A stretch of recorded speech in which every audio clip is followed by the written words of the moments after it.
Assalamualaikum warahmatullahi wabarakatuh. Sebelumnya, kenalin, gua Farid. Gua Robi. Gua Sonda. Hai sobat konteners, bagaimana kabar kalian? Sehat bukan? Pastinya dong. Oh iya, hari ini kita mau bahas apa sih? Bahas apa ya? Coba kalian tebak. Kalian berdua lupa, kita kan mau bahas SHKMKM. Oh iya. Nah, buat kalian yang masih bingung nih apa itu SHKMKM, stay tune terus ya video dari kami. Happy watching.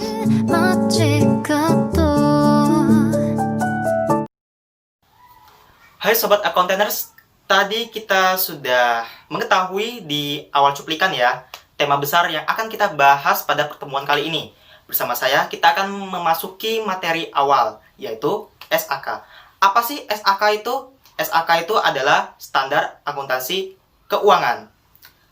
Standar akuntansi keuangan memiliki pengertian sebagai sebuah metode untuk menyajikan informasi laporan keuangan dari suatu kegiatan usaha dengan format penyusunan yang telah ditetapkan dengan tujuan agar tercipta keseragaman dalam penyampaian laporan keuangan dan memberi kemudahan untuk mendapatkan informasi dari laporan yang ada. Nah, selain itu, nama lainnya Standar Akuntansi Keuangan itu juga merupakan pernyataan Standar Akuntansi Keuangan atau PSAK. Nah, dan juga interpretasi Standar Akuntansi Keuangan atau ISAK yang diterbitkan oleh Dewan Standar Ikatan Akuntan Indonesia atau DSAK IAI dan Dewan Standar Syariah Ikatan Akuntan Indonesia DSAS IAI serta peraturan regulator pasar modal untuk entitas yang berada di bawah pengawasannya. Nah, Indonesia memiliki 4 tipe SAK yang berlaku di Indonesia. Apa saja? Yang pertama, SAK Standar Akuntansi Keuangan. Yang kedua, SAK Etap atau yang kita kenal sebagai Standar Akuntansi Keuangan untuk entitas tanpa akuntansi publik. Yang ketiga, PSAK Syariah yang dimana kepanjangannya adalah Pernyataan Standar Akuntansi Keuangan Syariah. Dan yang terakhir adalah SAP atau Standar Akuntansi Pemerintah. Nah, selanjutnya kita akan membahas bagaimana sih SHKMKM bisa berlaku di Indonesia. Nah, berawal dari IAI yang menyusun SAK lebih sederhana dari SAK Etap, yaitu SAK EMKM pada pertengahan 2015. Hal ini dikarenakan masih banyaknya UMKM di Indonesia yang belum mampu untuk membuat serta menyusun laporan keuangan yang sesuai dengan SAK yang berlaku. Materi selanjutnya kita akan membahas apa sih itu SAK EMKM. Nah, SAK EMKM adalah singkatan dari Standar Akuntansi Keuangan Entitas Mikro, Kecil dan Menengah yang dirumuskan oleh sebuah lembaga profesi yaitu IAI atau Ikatan Akuntan Indonesia. Tentunya bagi para pemilik usaha berbasis UMKM yang sedang tumbuh dan berkembang. Yang dimana pencatatan dan pelaporan keuangan pastinya menjadi salah satu kebutuhan yang utama. So, SAK EMKM dirancang lebih sederhana dibandingkan SAK Etap. Undang-undang dan tujuan SAK EMKM. Sesuai dengan namanya, SAK EMKM dirancang khusus untuk usaha mikro, kecil, dan menengah sesuai Undang-Undang Nomor 20 Tahun 2008 yang berlaku aktif mulai 1 Januari 2018. Tujuannya adalah sebagai acuan dalam pembuatan laporan keuangan yang berisi informasi, posisi, dan kinerja keuangan. Informasi tersebut berguna bagi kreditor maupun investor untuk pengambilan keputusan ekonomi sekaligus pertanggungjawaban manajemen kepada pemilik usaha. Dan karena SAK EMKM ini dibuat lebih simpel dari SAK Etap, maka hal ini digunakan untuk membuat laporan pelaku UMKM lebih komprehensif ke depannya.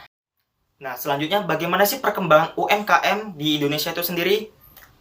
Di Indonesia, banyak yang mengatakan jika sebagian besar pelaku usaha di tanah air merupakan usaha mikro, kecil, dan menengah. Sedangkan pelaku usaha besar hanya sepersekian persen. Jadi dapat dikatakan jika pelaku UMKM berperan besar bagi perekonomian Indonesia secara makro.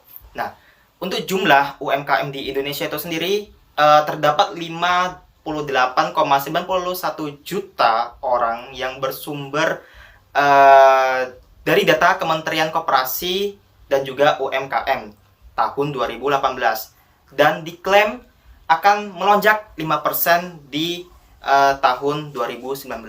Itulah materi yang sudah saya sampaikan. Selanjutnya akan dibawakan oleh rekan saya selanjutnya. Terima kasih. Baiklah, saya akan melanjutkan materi yang sudah disampaikan sebelumnya. Nah, sesuai dengan namanya, SAKMKM dirancang khusus untuk usaha mikro, kecil, dan menengah sesuai dengan Undang-Undang Nomor 20 Tahun 2008 yang berlaku aktif mulai 1 Januari 2018. Nah, untuk kriteria UMKM itu sendiri terdiri dari yang pertama itu usaha mikro.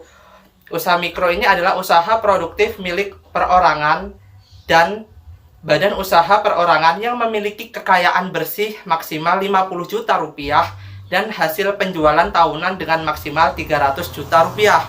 Nah, yang kedua itu ada usaha kecil. Usaha kecil ini adalah usaha ekonomi produktif yang berdiri sendiri yang dilakukan oleh perorangan atau badan usaha yang bukan merupakan anak perusahaan atau bukan cabang perusahaan yang dimiliki, dikuasai atau menjadi bagian baik langsung maupun tidak langsung, dan usaha menengah atau usaha besar yang memiliki kekayaan bersih maksimal 50 juta rupiah dan hasil penjualan tahunan dengan maksimal 500 juta rupiah.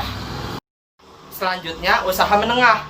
Usaha menengah ini adalah usaha ekonomi produktif yang berdiri sendiri yang dilakukan oleh orang atau badan usaha yang bukan merupakan anak perusahaan atau cabang perusahaan yang dimiliki, dikuasai atau menjadi bagian baik langsung maupun tidak langsung dengan usaha kecil atau usaha besar dengan jumlah kekayaan bersih maksimal 300 juta rupiah dan hasil penjualan tahunan dengan maksimal 2 miliar rupiah.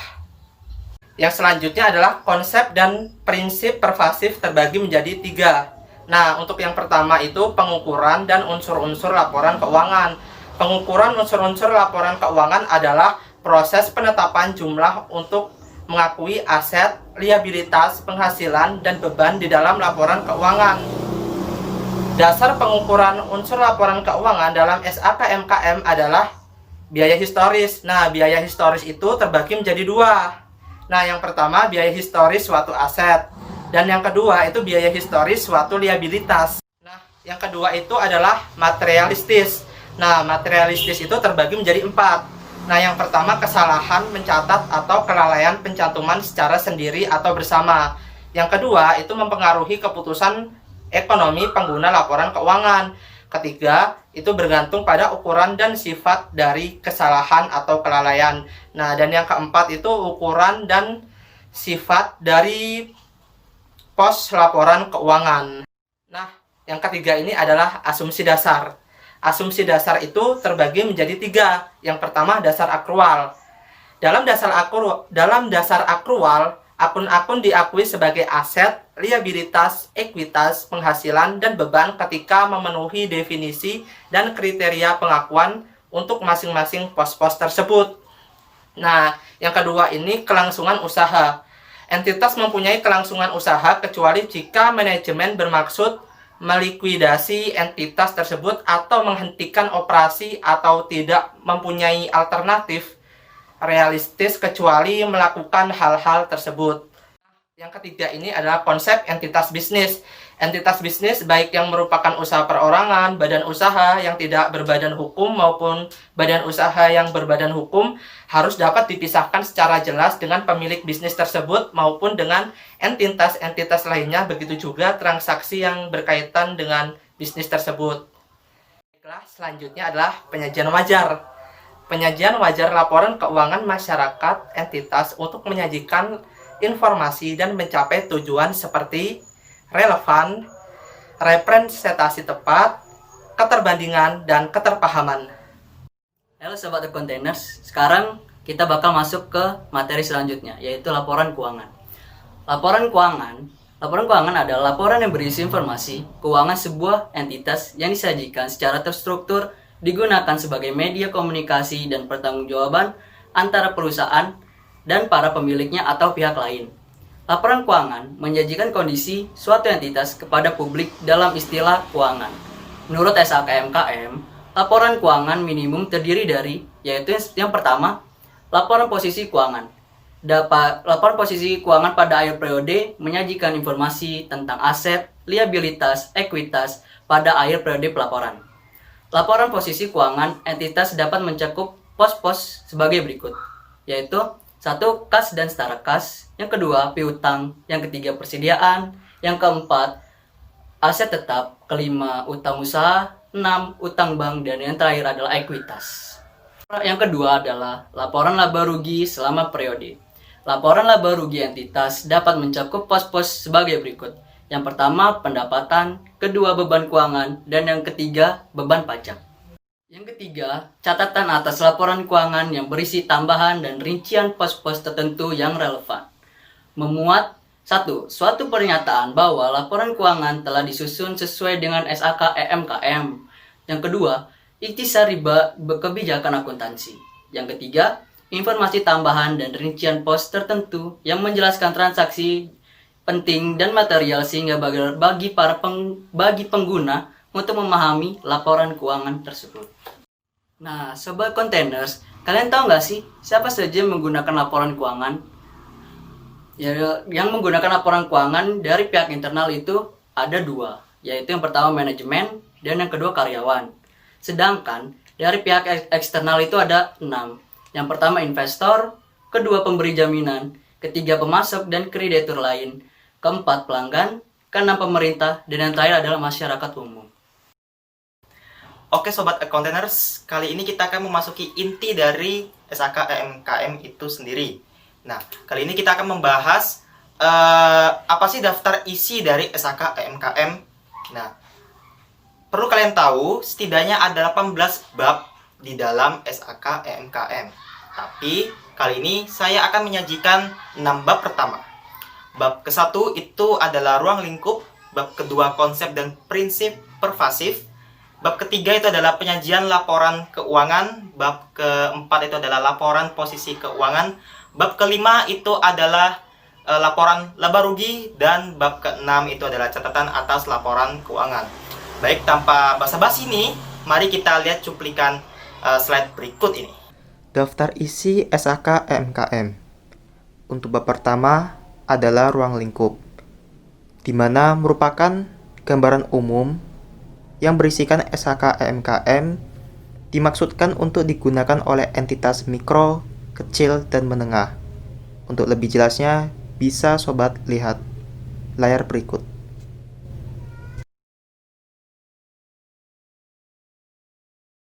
Bab kedua adalah konsep dan prinsip pervasif, yang memuat tujuan seperti laporan keuangan, posisi keuangan, diantaranya ada aset, liabilitas, dan ekuitas, serta kinerja yang memuat unsur-unsur seperti penghasilan dan beban. Info lebih lengkap bisa dilihat pada layar berikut.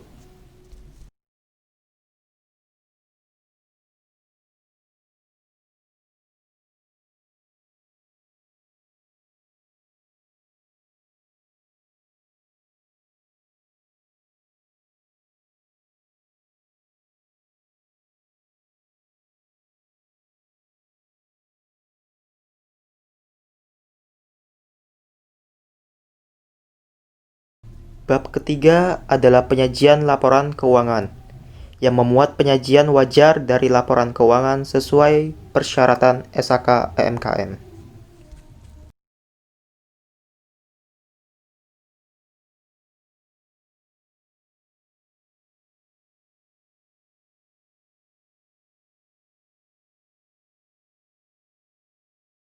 Bab keempat berisikan laporan posisi keuangan, mengatur informasi yang disajikan di dalam laporan posisi keuangan dan bagaimana cara menyajikannya.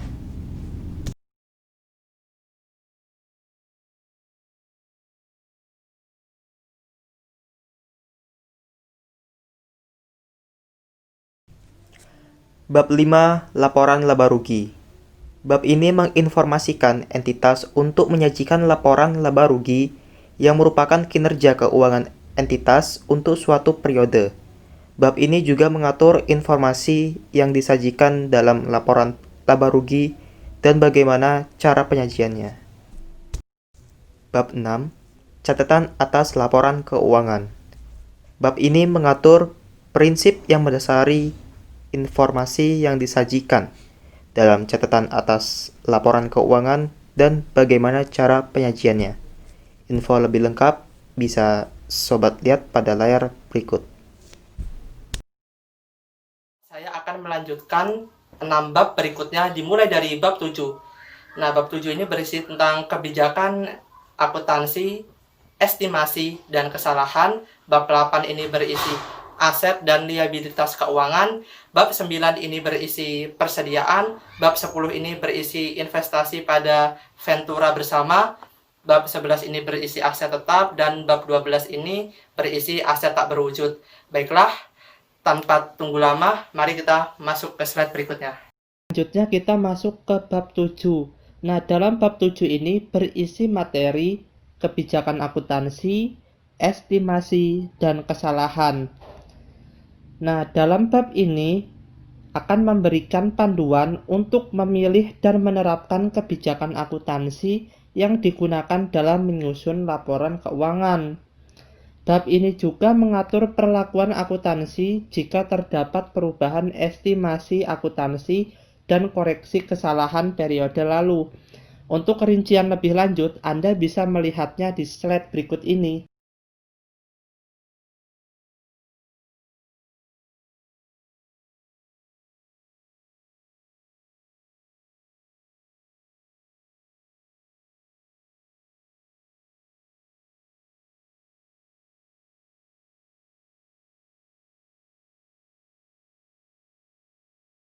Nah, selanjutnya bab 8 yang berisi materi aset dan liabilitas keuangan. Bab ini mengatur prinsip-prinsip pengakuan, pengukuran, penghentian pengakuan, dan penyajian aset dan liabilitas keuangan.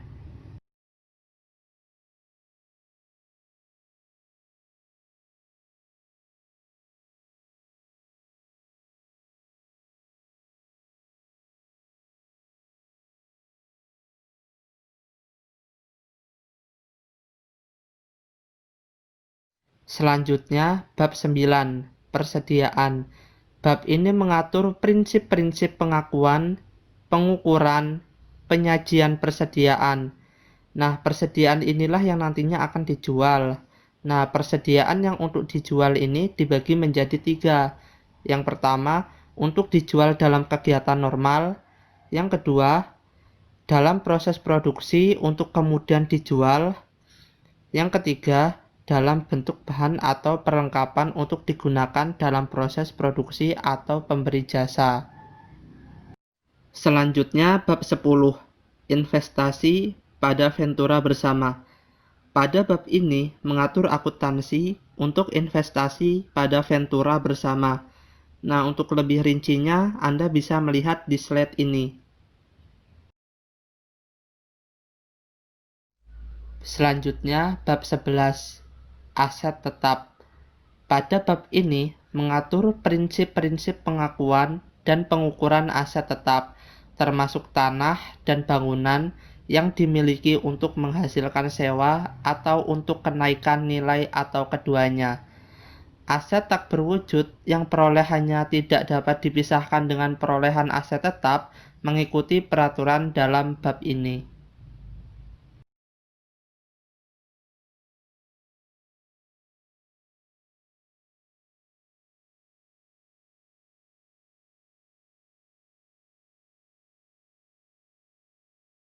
Selanjutnya, bab 12, aset tidak berwujud.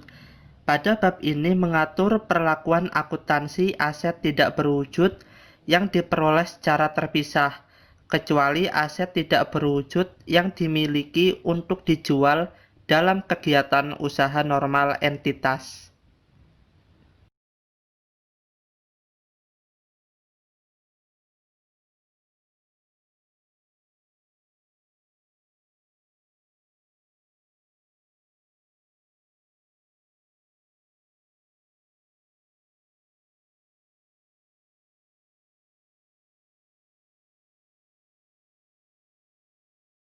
Bagaimana sobat kontainers? Sudah sedikit nyambung bukan?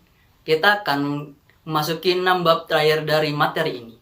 Kita akan mulainya dari bab 13, yaitu liabilitas dan ekuitas, bab 14, pendapatan dan beban, bab 15, pajak penghasilan, bab 16, transaksi dalam mata uang asing, bab 17, ketentuan transisi, dan yang terakhir adalah bab 18, tanggal efektif.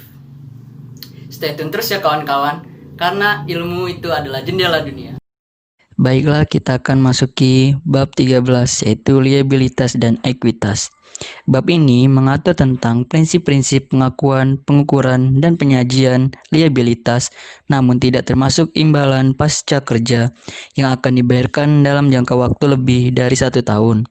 Selain itu, bab ini juga mengatur tentang prinsip pengakuan, pengukuran, dan penyajian ekuitas. Ketentuannya bisa dilihat sebagai berikut.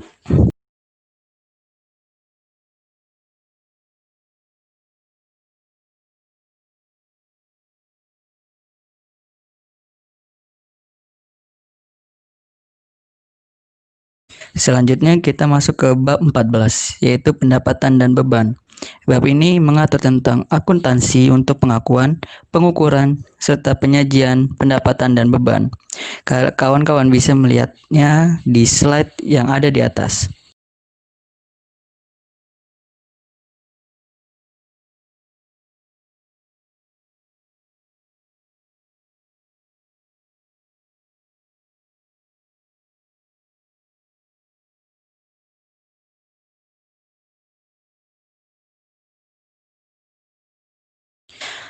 Oke, kita akan masuk ke bab 15, yaitu pajak penghasilan. Bab ini mengatur akuntansi untuk pajak penghasilan entitas. Informasinya kawan-kawan bisa melihat di atas ya. Nah, kita akan masuk ke bab 16, transaksi dalam mata uang asing. Kawan-kawan bisa melihat penjelasannya di atas ya. Bab ini mengatur perlakuan akuntansi translasi untuk transaksi yang dilakukan dalam mata uang asing. Oke, selanjutnya kita masuk ke bab 17, ketentuan transisi. Entitas yang merupakan ED, SAK, EMKM untuk pertama kalinya menyusun laporan keuangannya sesuai dengan ED, SAK, EMKM dengan mengikuti ketentuan dalam bab ini. Ketentuannya bisa dilihat sebagai berikut.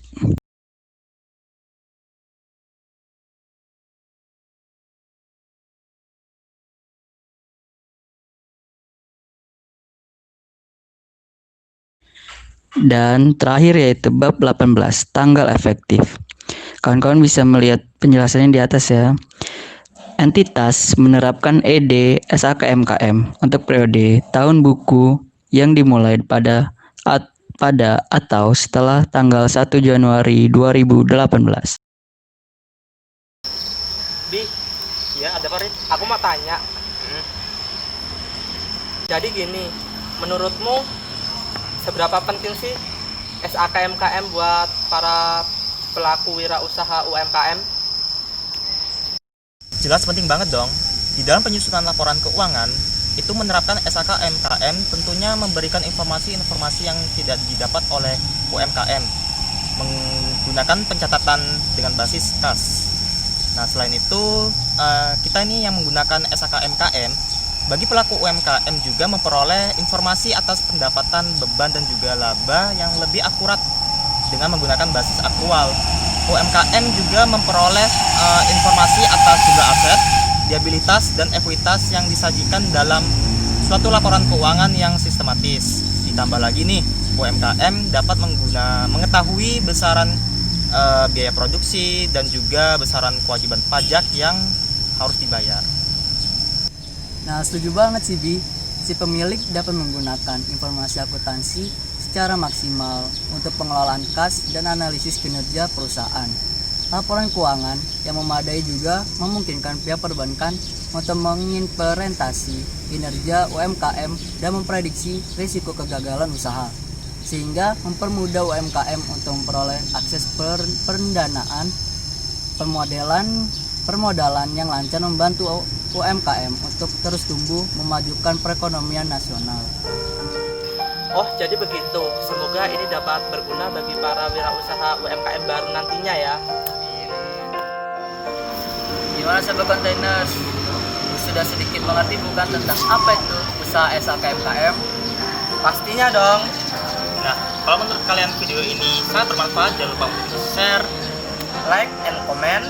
Dan juga subscribe, karena subscribe itu gratis. closing dari kami. Salam literasi, salam akuntansi. Wassalamualaikum warahmatullahi wabarakatuh.